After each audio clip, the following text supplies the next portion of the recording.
क्या कार्तिक आर्यन की शहजादा जो आज सिनेमाघरों में रिलीज हुई है, उनकी पिछली रिलीज भूल भुलैया 2 की तरह जो भी सिनेमाघर में रिलीज हुई थी, उसकी तरह सुपरहिट होगी? इस वीडियो में हम रिव्यू करने जा रहे हैं आज रिलीज हुई फिल्म शहजादा को। लेकिन सबसे पहले आपको याद दिला दूं कि अगर आपने अभी तक हमारे चैनल को सब्सक्राइब ना किया हो तो इस वीडियो को देखने के बाद तुरंत बाद जरूर कीजिएगा। शहजादा कहानी है शहजादे बंटू की यानी कार्तिक आर्यन की। वाल्मीकि यानी परेश रावल रणदीप नंदा यानी रोनित रॉय की कंपनी में काम करता है, सालों से काम कर रहा है। इत्तेफाक से वाल्मीकि की बीवी और रणदीप नंदा की बीवी दोनों को बच्चा एक ही दिन होता है और दोनों को लड़का होता है। वाल्मीकि अदला बदली कर देता है और इसलिए बंटू यानी कार्तिक आर्यन वाल्मीकि के साथ परवरिश होती है उसकी, लेकिन वो है बेटा रणदीप नंदा का। और वाल्मीकि का बेटा राज नंदा, क्योंकि वो नंदा के यहां पला बड़ा है, तो राज यानी अंकुर राठी उसकी परवरिश रणदीप नंदा के यहां होती है।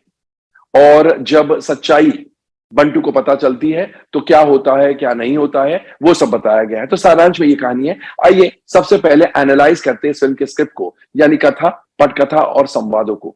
ये फिल्म तेलुगु फिल्म आला वैकुंठपुरमुलु का रीमेक है, ऑफिशियल रीमेक है।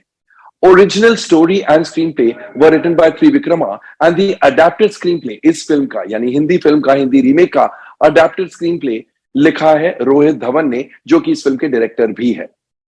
तो कहानी हिंदी फिल्म ऑडियंस को खास पसंद नहीं आएगी और स्क्रीन प्ले में बहुत सारी खामियां हैं। सबसे पहली बात तो ये कि comedy falls flat on its face. Comedy audience को हंसाती ही नहीं है। इमोशंस, लास्ट के कुछ एक दो इमोशंस है जो थोड़े बहुत दिल को छूते हैं, लेकिन ओवरऑल ये ह्यूमन ड्रामा में इमोशंस भरपूर होने चाहिए थे, वो बात नहीं है। और स्क्रीन प्ले में खामियां इतनी सारी है कि आप यकीन नहीं कर सकते। In fact this film could be an exercise for students of cinema on how not to write a screenplay. मिसाल के तौर पर एक सीन है जहां पर रोनित रॉय को बहुत गहरी चोट लगती है, गहरी चोट कोई लगाता है और वो मरने वाले हैं। तो बंटू और उनकी गर्लफ्रेंड समारा यानी कृति सैनन उन्हें डॉक्टर के पास लेके जाते हैं। अब याद रहे, रणदीप नंदा यानी रोनित रॉय बहुत बड़े बिजनेसमैन है। ये बिजनेस ऑफ कोर्स उनका हो गया है because of his father in law. ये उनके father in law Aditya Jindal यानी सचिन खेड़ेकर का बिजनेस है और दोनों साथ में बिजनेस करते हैं।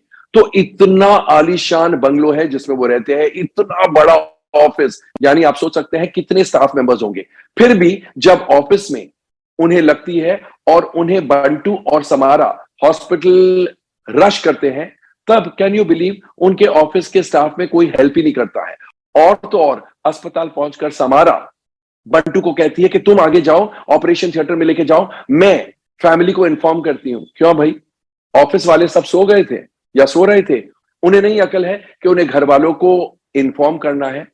और तो और रणदीप नंदा जब बच जाते हैं, एक दिन वो बंटू से मिलते हैं टू थैंक हिम। जिस प्रकार से वो मिलते हैं, जिस प्रकार की बातें करते हैं, आज के जमाने में ऐसी बातें कोई नहीं करता है। वैसे ही रणदीप नंदा और उनकी बीवी प्लेड बाय मनीषा कोइराला, उनके बीच में सालों से कोई मिसअंडरस्टैंडिंग है और वो मिसअंडरस्टैंडिंग जब वो क्लियर करते हैं, इतना हाफ बेक सीन है कि आपको हंसी आती है, जबकि एक्चुअली आपको रोना आना चाहिए था। फिर एक सारंग का ट्रैक है। सारंग नंदाज का दुश्मन है क्योंकि नंदाज ने सारंग के खिलाफ कंप्लेन किया है कि वो टॉयज में कॉन्ट्रबैंड भेजता था थ्रू देयर ट्रांसपोर्टेशन मींस। अब सारंग चाहता है कि नंदाज उस कंप्लेन को वापस ले ले। क्या कंप्लेन को वापस लेने से उनका बिजनेस फिर से शुरू हो जाएगा? There is something as police, there is something as criminal complaint, उसका क्या? तो वो बार बार नंदाज को क्यों परेशान करता है? वैसे ही वाल्मीकि और बंटू यानी परेश रावल और कार्तिक आर्यन के बीच में जो कॉन्फ्रंटेशन सीन है, जब बंटू को यह पता चल गया है कि वाल्मीकि ने, उनके सो कॉल्ड फादर ने उन्हें अदला बदली कर दिया था right at the time of birth. Can you believe, वो सीन रैंडमली रास्ते में एक जगह बैठ जाते हैं दोनों और रास्ते में ये इतनी सीरियस बात कर रहे हैं, as if that is not bad enough. इस सीरियस सीन में which should have actually made you cry or at least feel terrible, इसी सीरियस सीन में, यानी एक ही सीन में बंटू बहुत नाराज है, बहुत इमोशनल है, बहुत दुखी है, एंड सडनली ट्विस्ट ये है कि he starts doing a little bit of comedy. तो आपको लगता है ये आखिर स्क्रीन प्ले किस प्रकार का है? ये सब भी डाइजेस्ट हो जाता अगर हीरो यानी बंटू में, यानी कार्तिक आर्यन में वो स्वैग और वो एटीट्यूड होता। आला वैकुंठपुरमलू में अल्लू अर्जुन का स्वैग और एटीट्यूड जो था, that carried the film through and that's why it became a blockbuster. इस फिल्म में वो स्वैग और वो एटीट्यूड डायरेक्टर रोहित धवन कार्तिक आर्यन से निकाल ही नहीं पाए हैं, कार्तिक आर्यन को उस तरीके से पेश ही नहीं कर पाए हैं। स्क्रीन प्ले की एक और खामी, एक सीन है जहां पर बंटू राजनंदा को बहुत खरा खोटा सुनाता है। वो सीन इतना हेविली इंस्पायर्ड है फ्रॉम द सीन फ्रॉम प्यार का पंचनामा। वो सीन है ना प्यार का पंचनामा में, जहां पर कार्तिक आर्यन फुल स्पीड में डायलॉग बोलते हैं, वैसे ही फुल स्पीड में ये डायलॉग भी बोलने की कोशिश की गई है। ऑफकोर्स एक तो स्पीड उतनी ज्यादा नहीं है, सेकेंडली वो इंपैक्ट आता ही नहीं है।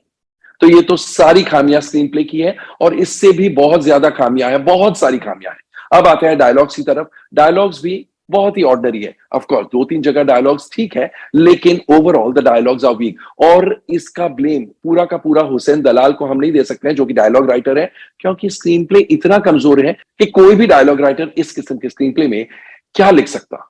मिसाल के तौर पर पिंक में वो अमिताभ बच्चन का डायलॉग था ना, landmark dialogue, no means no, जब लड़की नो कहती है उसका मतलब होता है नो। उसी को रिहैश करके एक कॉमिक तरीके से ये पेश करने की कोशिश की गई है, बट अफसोस that is so irritating and impact उसका जीरो। तो कहने का मतलब है कि स्टोरी आज की हिंदी फिल्म गोइंग ऑडियंस को कम पसंद आएगी, स्क्रीन प्ले बेहद कमजोर, डायलॉग्स में भी वो बात नहीं, वो दम नहीं, वो पंच नहीं। ये तो ही बात स्क्रिप्ट की। अब एक नजर डालेंगे एक्टर्स के परफॉर्मेंसेस पर। बतौर बंटू कार्तिक आर्यन ने काम ठीक ठाक किया है, लेकिन कुछ भी एक्स्ट्राऑर्डिनरी नहीं है। एक्चुअली कार्तिक आर्यन की इमेज ऐसी हो गई है कि you expect only fantastic work from him. इस फिल्म में उस लिहाज से उनके फैंस थोड़े निराश जरूर होंगे, because although he is good, he is not extraordinary. यहां तक कि उनके डांसेस में भी उतना मजा नहीं आता है जितना कि पिछली कई फिल्मों में आया था। कृति सैनन का काफी इनकॉन्सिक्वेंशियल रोल है। As Samara she is all right, but she is looked very pretty. Manisha Koirala का काम ठीक ठाक है, nothing to really get excited about. Ronit Roy ने भी परफॉर्मेंस ठीक ठाक ही दिया है, again nothing to shout about.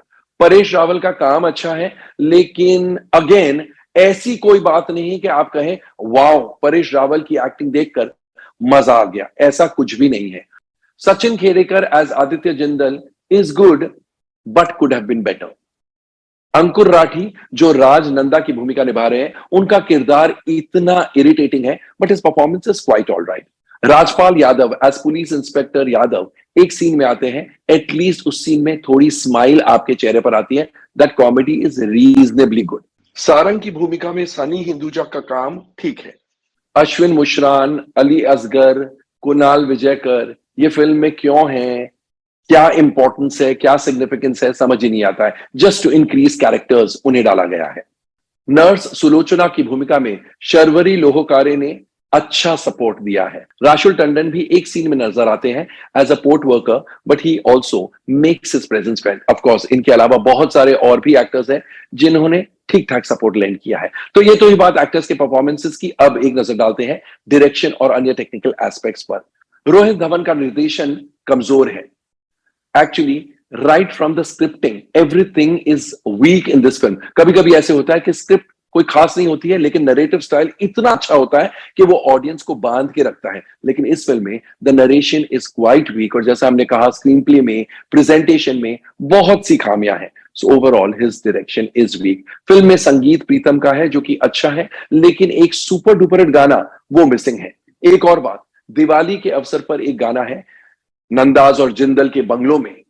उस गाने के पहले ही सारे इनवाइटीज है, बड़ी पार्टी है, इनवाइटीज है, आपको एहसास हो जाता है कि अब गाना आने वाला है। बिकॉज कैन यू बिलीव, क्या बताते हैं, जब बंटू सीढ़ियों से नीचे आ रहे हैं तब हॉल में सारे लोग लड़के लड़कियां खड़ी हैं एंड बहुत सारी लड़कियों ने ऑलमोस्ट सिमिलर कॉस्ट्यूम्स पहने हैं। अब कौन सी पार्टी में इतने सिमिलर क्लोथ्स पहन के 20 लड़कियां चली जाती हैं, तो आपको एहसास हो जाता है ये सारे सिमिलर कॉस्ट्यूम्स हैं, ओनली कलर इज डिफरेंट या थोड़ा ऊपर नीचे है, यानी 19-20 का फर्क है, तो डेफिनेटली सॉन्ग डांस ही होने वाला है। It looks quite ridiculous. बाकी गाने भी ऐसे आते हैं, ऐसी जगह पर आते हैं कि आपको लगता है कि ये गाने फॉर द सेक ऑफ गाने डाले गए हैं।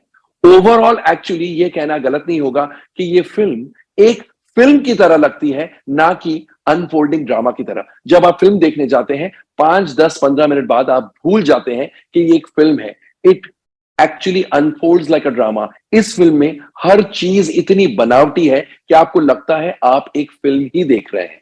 गानों के बोल लिखे हैं कुमार, मयूरपुरी, श्लोक लाल और आईपी सिंह ने, जो कि ऑर्डिनरी है। गानों की कोरियोग्राफी बॉस्को सीजर और गणेश आचार्य की है। And let me tell you, song picturisations ऐसे लगते हैं कि दे आर हरीड जॉब्स। पता नहीं क्यों ये फीलिंग आती है कि जल्दबाजी में गाने शूट करने की कोशिश की गई है। None of the songs as far as picturisation is concerned, none of the songs really makes a mark. Background music Julius Packiam का है, जो कि सोसो है। सिनेमेटोग्राफी संजय एफ गुप्ता की है, with additional cinematography by Sudeep Chatterjee, जो कि अच्छी है। Action scenes have been choreographed by Anal Arasu, जो कि ठीक ठाक है। थ्रिल, एक्साइटमेंट वो बहुत ज्यादा नहीं अफोर्ड करते हैं ये action scenes. Production designing Suresh Selvarajan की है, जो कि काफी अच्छी है। और रितेश सोनी का संकलन इससे बेहतर हो सकता था, बिकॉज सीन्स बहुत लंबे लंबे हैं और इसलिए फिल्म बोर करती है। तो ओवरऑल शहजादा एक बहुत ही कमजोर फिल्म है। आला वैकुंठपुरमलू का ये हिंदी रीमेक ऑडियंस को नहीं भाएगा। तो दोस्तों, कैसा लगा हमारा review of Shehzada? Comment section में जाइए और अभी अपने कमेंट्स पोस्ट कीजिए। और अगर आपने भी ये फिल्म देखी है तो हमें ये भी बताइएगा कि आपको फिल्म कैसी लगी। थैंक यू, शुक्रिया, take very good care of yourselves, see you soon.